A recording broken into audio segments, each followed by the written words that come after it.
વિદ્યાર્થી મિત્રો, ચેપ્ટર 4 ગતિમાં વિદ્યુતભારો અને ચુંબકત્વ. એમાં આપણે રિંગ અને આના આગલા વિડીયોમાં સુરેખ તાર જોયો. આજે આપણે એક સ્ટેપ આગળ વધીએ. સોલેનોઇડ અને ટોરોઇડ.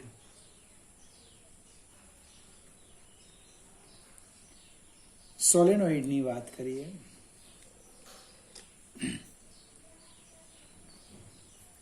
સોલેનોઇડ કેટલીક બોલપેનમાં સ્પ્રિંગ આવે. સ્પ્રિંગ, જો તમે સ્પ્રિંગ જોઈ હોય, એ જો વાહક તારની હોય ને, તો એ રચનાને આપણે સોલેનોઇડ કહેવાના. વાહક તારને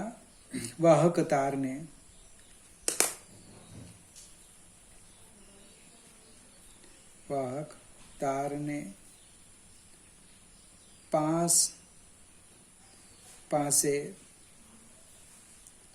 અલગ રહે તે રીતે વીંટાળવામાં આવે તો બનતી રચનાને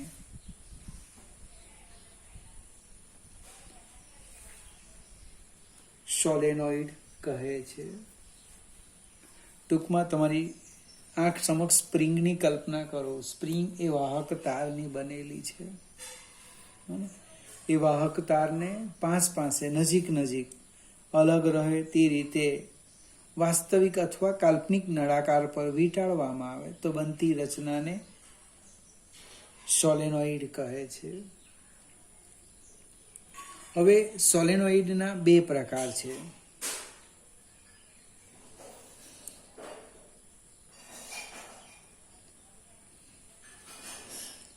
એક લાંબો સોલેનોઇડ અને બીજો ટૂંકો સોલેનોઇડ. લાંબા અને ટૂંકા સોલેનોઇડનો કયા સંદર્ભમાં? તો સોલેનોઇડની જે લંબાઈ છે, એ લંબાઈ એની ત્રિજ્યાની સરખામણીમાં જો ખૂબ મોટી હોય, વધારે હોય, તો એને આપણે લાંબો સોલેનોઇડ કહીશું. અને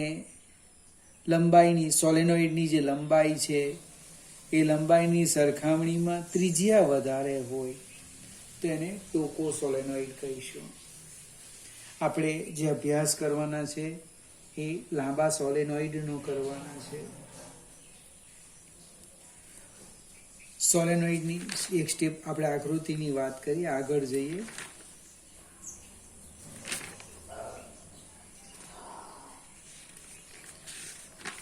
સ્પ્રિંગ જે છે એ સ્પ્રિંગ આ રીતની આવવાની. આમ એને તમે આમ કાપી નાખો, આમ શું થાય? તો આ રીતની રચના આવશે. જો ફિગર સમજાવું તમને.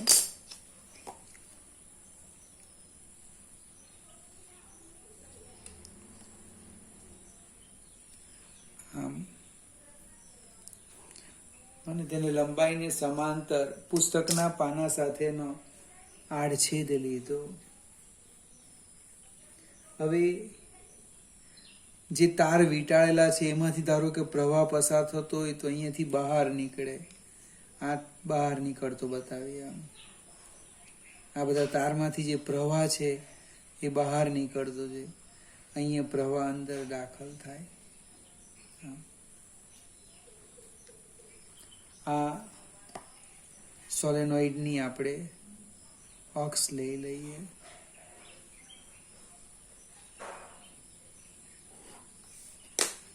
ટૂંકમાં એન આંટાવાળી રિંગ એવી કલ્પના કરે તો પણ ચાલે.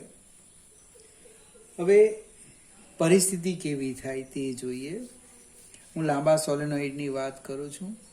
આ મારો પહેલો આંટો છે. આ પહેલો આંટો. રિંગનું જે અક્ષ પર ક્ષેત્ર છે એ અક્ષની દિશામાં છે. આપણે એટલું જ શીખેલા છે. પણ જૂની બુકમાં જે સમજાવેલું હતું, ધારો કે આ એક આંટો હું લેમ, આ એક આંટો, તો અહીંયા જે ક્ષેત્ર આવવાનું એ અક્ષની દિશામાં જ આવવાનું. આમ અંદર અક્ષની દિશામાં આવવાનું. ધારો કે અંદર દાખલ થતું હોય તો આમાંથી બહાર નીકળે આમ ક્ષેત્ર રેખા. સેમ બીજો જે આંટો છે એની પણ ફિગર આવી જ આવવાની. આમ જસ્ટ અહીંયા બહાર નીકળે, અંદર દાખલ થાય. એટલે સોલેનોઇડની જે બહારના ભાગમાં છે, હું આ બહારના ભાગની વાત કરું તો પાસેના આંટા વડેનું જે ક્ષેત્ર છે એ એકબીજાની અસર નાબૂદ કરે. એકબીજાની અસર શું કરે? એ નાબૂદ કરે. એટલે કે એક લીટી લખવી હોય તો સોલેનોઇડની બહારના ભાગમાં અને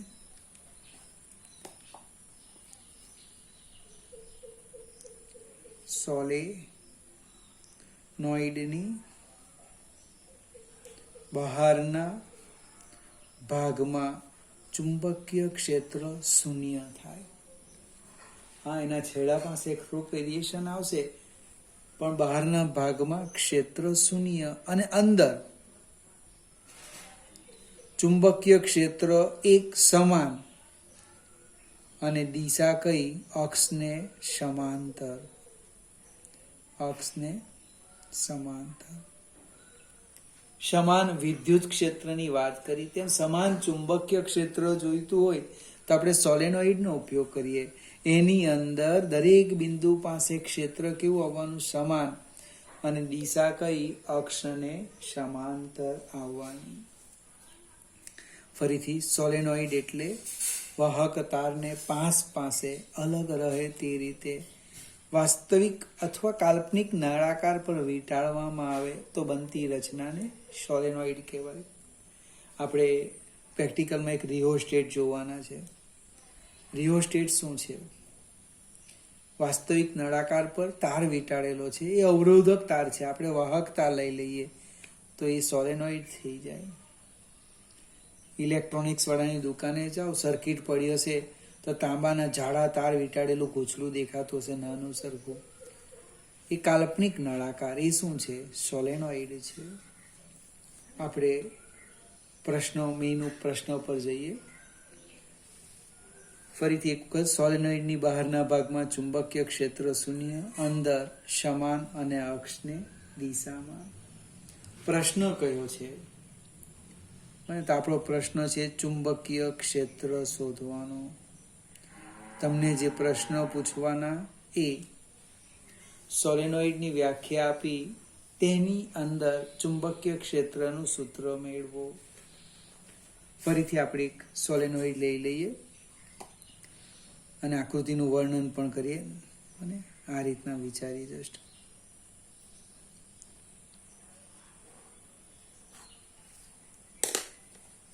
અહીંયા જે તાર છે એમાંથી પ્રવાહ પાનાને લંબ બહાર નીકળતી દિશા છે.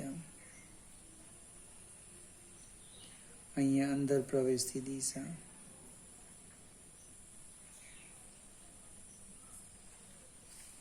આ એની અક્ષ લઈ લઈએ.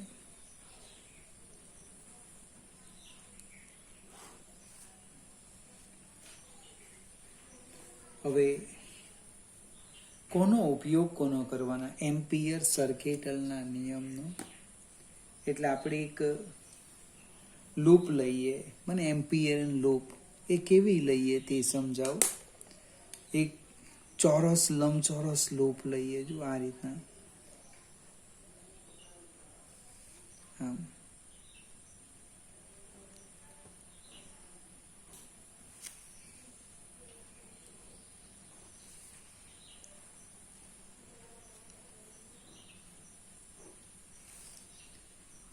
નામ પણ આપણે આપી દઈએ A B C D. ચલો આકૃતિનું વર્ણન લખી દઉં છું. પહેલા તો આકૃતિમાં શું દર્શાવેલું છે તો કે સોલેનોઇડનો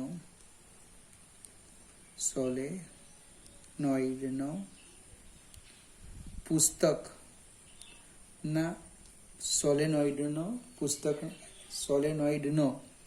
તેની લંબાઈને સમાંતર, તેની લંબાઈને સમાંતર પાના સાથેનો આડછેદ દર્શાવ્યો છે. એકમ લંબાઈ દીઠ, એકમ લંબાઈ દીઠ આંટાની સંખ્યા n છે. જો અહીંયા નહીં લખે તો પાછળથી લખી દેવાનું, ભૂલી જવાય તો. આગળ જઈએ.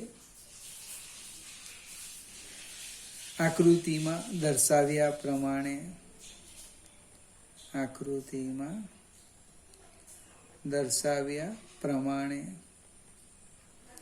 બંધ ગાળો અથવા લૂપ કઈ ABCDA ની કલ્પના કરો. બંધ ગાળો ABCDA ની કલ્પના કરો. હવે લૂપ પર ચુંબકીય ક્ષેત્રનું રેખા સંકલન, લૂપ પર ચુંબકીય ક્ષેત્રનું, બંધ ગાળા પર લૂપ પર ચુંબકીય ક્ષેત્રનું રેખા સંકલન એ કેવી રીતે લખવાના તે જોઈએ. આમ બંધ ગાળો સદિશ B ડોટ સદિશ DL. હવે અહીંયા હું 4 ભાગ પાડું. DL એટલે સુરેખ ભાગ છે મારી પાસે. એક AB લઈ લેમ, બીજો BC લેમ, ત્રીજો CD અને ચોથો DA. ચુંબકીય ક્ષેત્રનું રેખા સંકલન A થી B, પછી B થી C, C થી D અને D થી A. એટલે આ રીતે લખીએ. સંકલન A થી B સદિશ B ડોટ સદિશ DL પ્લસ, હવે આગળ જઈએ, B થી C સદિશ B ડોટ સદિશ DL પ્લસ સંકલન C થી D સદિશ B ડોટ સદિશ DL પ્લસ સંકલન D થી A સદિશ B ડોટ સદિશ DL. હવે આકૃતિ જોવાના પાછા ફરીથી. હું જે સંકલન લખું છે ક્યાંથી ક્યાં, તો કે પહેલું લખ્યું A થી B, બીજું લખ્યું B થી C, ત્રીજું C થી D અને ચોથું D થી A. હવે આ જે C થી D એ સોલેનોઇડની બહાર છે, એટલે જ્યાં ચુંબકીય ક્ષેત્ર શૂન્ય છે, એટલે મારું ત્રીજું પદ શૂન્ય થઈ ગયું. B થી C અને D થી A એમાં B અક્ષની દિશામાં છે અને ખંડ એને લંબ છે, એટલે હું આ રીતે લખું છું. સોલેનોઇડની બહાર એટલે કે CD ભાગમાં ક્ષેત્ર કેટલું થવાનું? 0. હવે B થી C, B થી C અને D થી A માં DL સદિશ B લંબ સદિશ DL બંને પરસ્પર લંબ થવાના.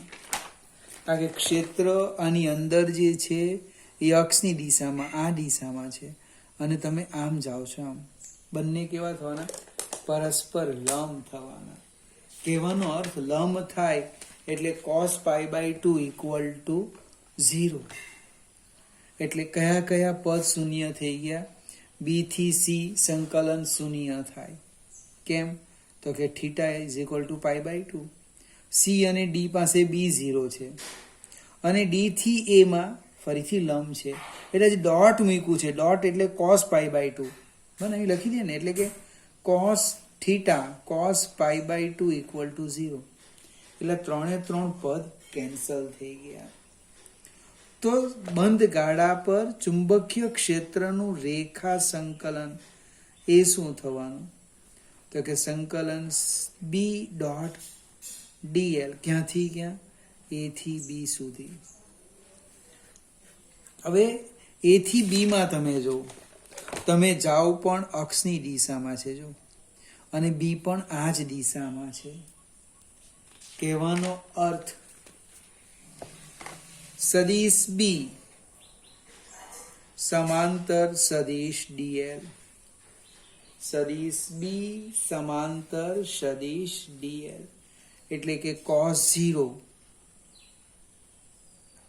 Is equal two 1. અને બીજું બી અચળ છે. બી શું છે? અચળ છે. એનો અર્થ બી ને હું બહાર લઈ લેમ તો આમ લખાય બી સંકલન ડીએલ. સંકલન ડીએલ એટલે શું થવાનું? તો કે એ બી નું અંતર, ધારો કે હું સ્મોલ એલ લઈ લેમ અને આ જે અંતર છે હું એલ લઈ લેમ. એલ આ જે અંતર છે ને આપણે એને એલ કહી દઈએ એટલે આ રીતે થશે.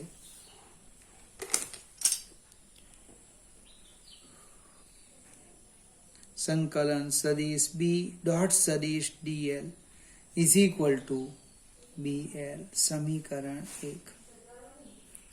હવે પ્રવાહની વાત કરીએ. પ્રવાહ એને સમજવા પ્રયત્ન કરો. આ પહેલો આંટો, આ બીજો આંટો, આ ત્રીજો આંટો, આ ચોથો આંટો, આ પાંચમો આંટો, એમાંથી પ્રવાહ બહાર નીકળે છે, બહાર. હવે કેટલા આંટા છે? તો કે એકમ લંબાઈ દીઠ, એકમ લંબાઈ દીઠ, જો આગળ નહીં લખ્યું તો અહીંયા લખવાનું, એકમ લંબાઈ દીઠ n આંટા. તો L લંબાઈમાં કેટલા આંટા? એટલે આંટાની સંખ્યા આવી ગઈ. આંટાની સંખ્યા કેટલી આવવાની? NL. એટલે સમેશન I શું થવાનું? સમેશન I થવાનું NLI.